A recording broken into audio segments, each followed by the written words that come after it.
আজকের আলোচনার বিষয় ড্যান লকের লেখা এফ.ইউ. মানি বইটা। মানে ঠিক বইটা না, আমাদের হাতে একটা সারসংক্ষেপ এসেছে। হ্যাঁ, সামারিটা। তো এর মূল ধারণাগুলো নিয়েই আজ আমরা একটু কথা বলবো। আমাদের লক্ষ্যটা হচ্ছে আর্থিক স্বাধীনতার আইডিয়াটা আসলে কি, আর এই সারসংক্ষেপ অনুযায়ী সেটা পাওয়ার পথগুলো কেমন হতে পারে সেটা একটু খতিয়ে দেখা। ঠিক। বইয়ের নামটা কিন্তু বেশ একটু অন্যরকম, তাই না? একটু ধাক্কা দেওয়ার মতো। দেখা যাক এর ভেতরে কি আছে। অবশ্যই। এই আলোচনাতে আমরা দেখব ড্যান লক ঠিক কিভাবে দেখছেন আর্থিক স্বাধীনতাকে, মানে এই সারসংক্ষেপ থেকে যা বোঝা যাচ্ছে আর কি। কোন ধরনের মানসিক পরিবর্তন বা কি কৌশল, স্কিলস আয়ত্ত করার কথা বলছেন তিনি। আমাদের চেষ্টা থাকবে ওই সামারিটার নির্যাসটুকু তুলে ধরা, যাতে আইডিয়াটা ক্লিয়ার হয়। আচ্ছা, তাহলে প্রথমেই আসি নামের কথায়। এফ.ইউ. মানি। লেখক ঠিক কি বোঝাতে চাইছেন এটা দিয়ে? সারসংক্ষেপ যা বলছে তাতে তো মনে হচ্ছে এটা শুধু অনেক টাকা পয়সা নয়, তার থেকেও বেশি কিছু। হ্যাঁ, ঠিক তাই।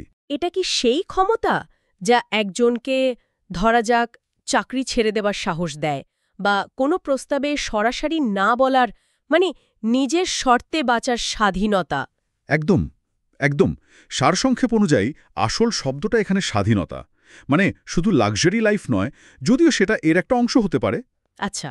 কিন্তু আসল লক্ষ্যটা হলো নিজের সময়, নিজের সিদ্ধান্ত, নিজের পছন্দের উপর একটা পুরো কন্ট্রোল আনা। আর্থিক পরাধীনতা থেকে মুক্তি। এইটাই হচ্ছে কি আসল কথা। ব্যাপারটা ইন্টারেস্টিং, স্বাধীনতার ধারণাটা। কিন্তু টাকা নিয়ে আমাদের সমাজে তো অনেক রকম ধারণা চলে, তাই না? হ্যাঁ, বেশিরভাগই বেশ নেগেটিভ। ঠিক। যেমন সারসংক্ষেপেও বলা হয়েছে টাকা সব নষ্টের গোড়া, বা ধরুন ধনীরা ভালো লোক হয় না, এই টাইপের চিন্তাভাবনা। ড্যান লক নাকি এই ধারণাগুলোকেই চ্যালেঞ্জ করছেন। হ্যাঁ, এবং সারসংক্ষেপ অনুযায়ী এটাই তার একটা বেশ বড় পয়েন্ট। উনি বলছেন টাকা নিজে ভালোও না, খারাপও না। এটা একটা টুল, একটা শক্তিশালী হাতিয়ার। একটা ম্যাগনিফাইং গ্লাসের মতো আর কি। যে ব্যবহার করছে তার ইন্টেনশন ভালো হলে ভালো ফল দেবে, খারাপ হলে খারাপ। তাই টাকাকে ভয় পাওয়া বা ঘৃণা করা নয়, আচ্ছা, একে ঠিকমতো ব্যবহার করার মাইন্ডসেট তৈরি করতে বলছেন। এই ভাবনাটা কিন্তু অনেকের কাছে একটু অন্যরকম লাগতে পারে, কারণ আমরা তো ছোটবেলা থেকে হয়তো অন্যরকম শুনেই বড় হই। তা তো বটেই। এই মানসিকতার পরিবর্তন আনাটা কতটা জরুরি মনে করছেন লেখক? এটা কি একদম প্রথম ধাপ? সারসংক্ষেপ অনুযায়ী এটা মাস্ট, অপরিহার্য। কারণ যদি মনের ভেতরে টাকার প্রতি একটা ভয় বা নেগেটিভ ধারণা থাকে, তাহলে আমরা সাবকনশিয়াসলি তো টাকার ফ্লোটাকে আটকে দিই, তাই না? ঠিক। এই মানসিক বাধাটা না সরাতে পারলে ওই আর্থিক স্বাধীনতার দিকে এগোনোটা খুবই কঠিন, প্রায় অসম্ভব।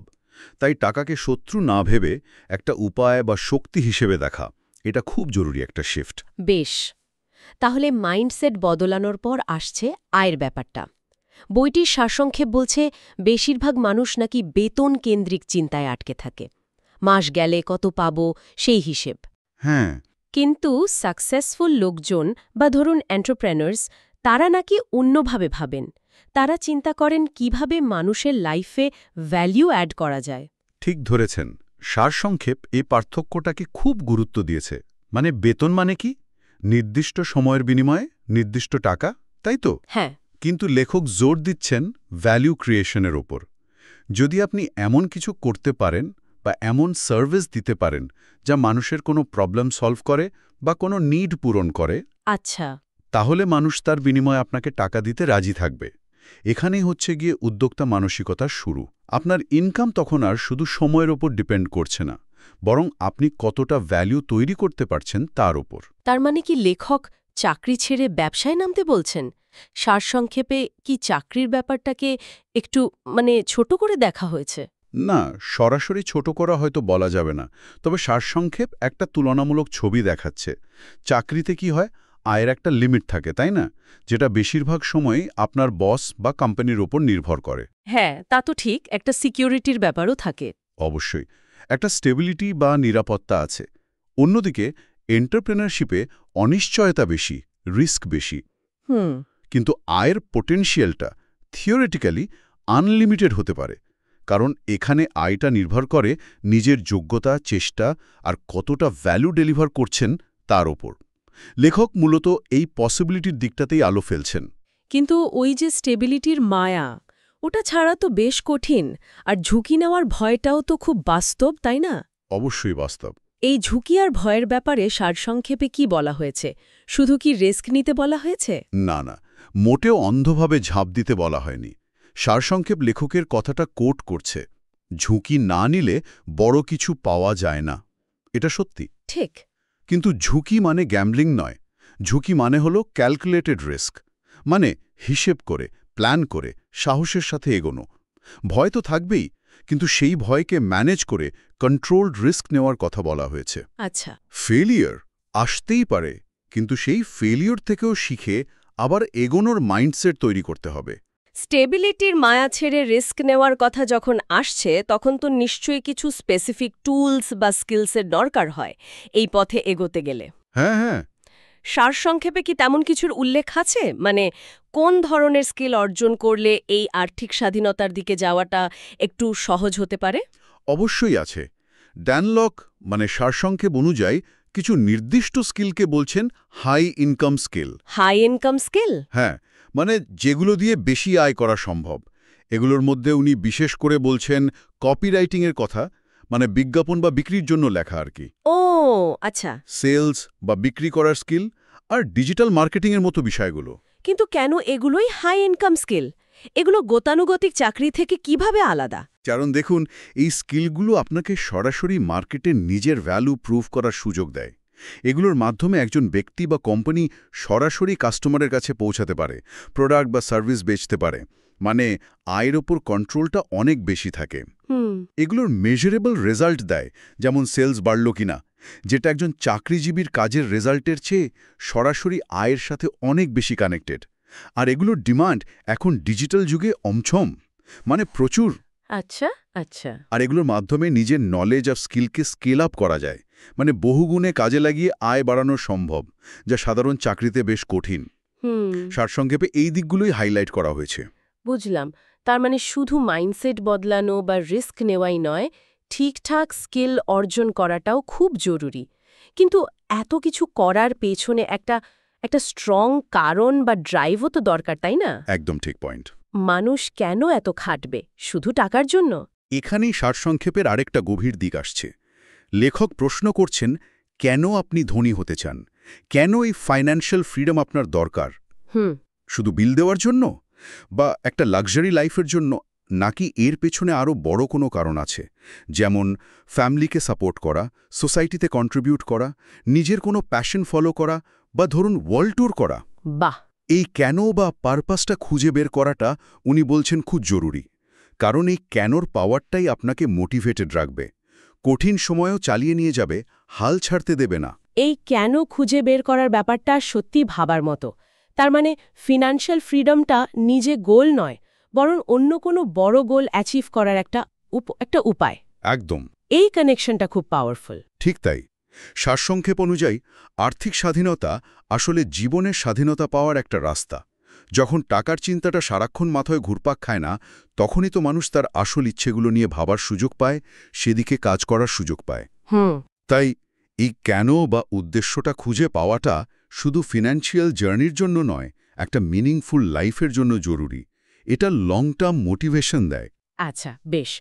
আয় করা হলো, স্কিল এলো, উদ্দেশ্যও পাওয়া গেল। এরপর টাকা তো হাতে এলেই অনেকের খরচ হয়ে যায়। আহা, ঠিক বলেছেন। সারসংক্ষেপে কি মানি ম্যানেজমেন্ট নিয়ে কিছু বলা আছে? হ্যাঁ, অবশ্যই। খুব জরুরি একটা বিষয়। শুধু আয় করলেই তো হবে না, সেই টাকাটা ধরে রাখা, সেটাকে বাড়ানোও তো দরকার। ঠিক। সারসংক্ষেপে মানি ম্যানেজমেন্টের ওপর জোর দেওয়া হয়েছে, যেমন বাজেট করা, ফালতু খরচ কমানো, সেভ করা, আর সেই সেভিংসকে ঠিকঠাক জায়গায় ইনভেস্ট করা, যাতে টাকাটা সময়ের সাথে বাড়ে। ঠিকমতো ম্যানেজ না করলে তো অনেক আয়ও উবে যেতে পারে। আর সম্ভবত কাদের সাথে মিশছি সেটাও ইম্পর্ট্যান্ট, কারণ আমাদের চারপাশের লোকজনের একটা বড় প্রভাব তো পড়েই আমাদের চিন্তাভাবনা, অভ্যাসের ওপর। একদম ঠিক পয়েন্ট। সারসংক্ষেপে সাকসেসফুল, পজিটিভ মাইন্ডসেটের লোকজনের সাথে নেটওয়ার্ক বা সম্পর্ক তৈরির কথাও বলা হয়েছে। যাদের মাইন্ডসেট আপনার মতো, যারা আপনাকে এনকারেজ করবে, যাদের কাছ থেকে শিখতে পারবেন, এমন মানুষের সঙ্গ পাওয়াটা খুব হেল্প করে। আর উল্টোদিকে নেগেটিভ বা হতাশাবাদী লোকজন এড়িয়ে চলার কথাও বলা হয়েছে। তাহলে যদি পুরো ব্যাপারটা একটু গুছিয়ে আনি, ড্যান লকের এফইউ মানির সার সংক্ষেপ থেকে আমরা মূলত কি শিখছি? আমার তো মনে হচ্ছে এটা শুধু টাকা জমানোর টিপস নয়, এটা একটা পুরো লাইফস্টাইল বা ফিলসফি বদলের কথা বলছে। অনেকটাই তাই। মূল শিক্ষাগুলো যদি পয়েন্ট করে বলি, ১. টাকার প্রতি নেগেটিভ ধারণা বদলে এটাকে ফ্রিডমের একটা টুল হিসেবে দেখা। আচ্ছা। ২. বেতন নির্ভর চিন্তা থেকে বেরিয়ে ভ্যালু ক্রিয়েশনের মাধ্যমে আয়ের কথা ভাবা। ৩. চাকরি বনাম এন্টারপ্রেনারশিপের সুবিধা অসুবিধা বুঝে নিজের পথ বাছা বা হয়তো দুটোকে মেলানো। ঠিক। ৪. হাই ইনকাম স্কিল যেমন কপিরাইটিং, সেলস, ডিজিটাল মার্কেটিং এগুলো অর্জন করা। হ্যাঁ। ৫. ফেইলিয়ারের ভয় কাটিয়ে ক্যালকুলেটেড রিস্ক নেওয়ার সাহস তৈরি করা। ওকে। ৬. টাকা আয় করার সাথে সাথে ঠিকঠাক মানি ম্যানেজমেন্ট শেখা, বাজেট, সেভিংস, ইনভেস্টমেন্ট। আচ্ছা। ৭. পজিটিভ আর সাকসেসফুল মানুষদের সাথে নেটওয়ার্ক তৈরি করা। আর ৮. এবং হয়তো সবচেয়ে জরুরি, ফিন্যান্সিয়াল ফ্রিডমের পেছনে নিজের একটা স্ট্রং কেন বা লাইফ পারপাস খুঁজে বের করা। এই সব পয়েন্টগুলো একসাথে দেখলে মনে হচ্ছে আর্থিক স্বাধীনতা অর্জন আসলে একটা বেশ লম্বা জার্নি। এর জন্য মাইন্ডসেট, স্কিল, স্ট্র্যাটেজি আবার লেগে থাকাও দরকার, মানে সব কিছুরই কম্বিনেশন। ঠিক। ড্যান লকের এফইউ মানি বইটির এই পর্যালোচনা থেকে একটা জিনিস খুব পরিষ্কার হলো, এটা শুধু টাকার অঙ্ক বাড়ানোর খেলা নয়, এটা নিজের লাইফের কন্ট্রোল নিজের হাতে নেওয়ার একটা জার্নি। সারসংক্ষেপটা আমাদের সেই পথের একটা ম্যাপ যেন চোখের সামনে তুলে ধরল। আলোচনাটা সত্যিই খুব ইন্টারেস্টিং ছিল। আর সারসংক্ষেপটা যে বিষয়গুলোর উপর জোর দিয়েছে, মানে personal effort, skill development, mindset shift, এগুলো নিঃসন্দেহে খুব জরুরি। তবে এখানে একটা প্রশ্ন হয়তো থেকেই যায়, যেটা নিয়ে আরও ভাবা যেতে পারে। এই যে ব্যক্তিগত চেষ্টার, মানসিকতার জোরে ফিন্যান্সিয়াল ফ্রিডম পাওয়ার কথা বলা হচ্ছে, হ্যাঁ, এর পাশাপাশি যে বড় স্ট্রাকচারগুলো আছে, মানে ধরুন সামাজিক বা অর্থনৈতিক সিস্টেম, সুযোগের অসম বন্টন, আমরা কে কোথা থেকে আসছি, দেশের ইকোনমিক কন্ডিশন, এগুলো ঠিক কতটা ম্যাটার করে? এটা একটা ভালো পয়েন্ট। এই বিষয়গুলো হয়তো এই নির্দিষ্ট সারসংক্ষেপে ডিটেলে নেই, কিন্তু রিয়েল লাইফে তো এগুলো কি ইগনোর করা যায় না, তাই না? মানে একজন ব্যক্তি একা কতটা লড়তে পারে এই সিস্টেমের বিরুদ্ধে বা এর সাহায্য ছাড়া? এই প্রশ্নটা হয়তো আমাদের পরের চিন্তার জন্য থাকলো।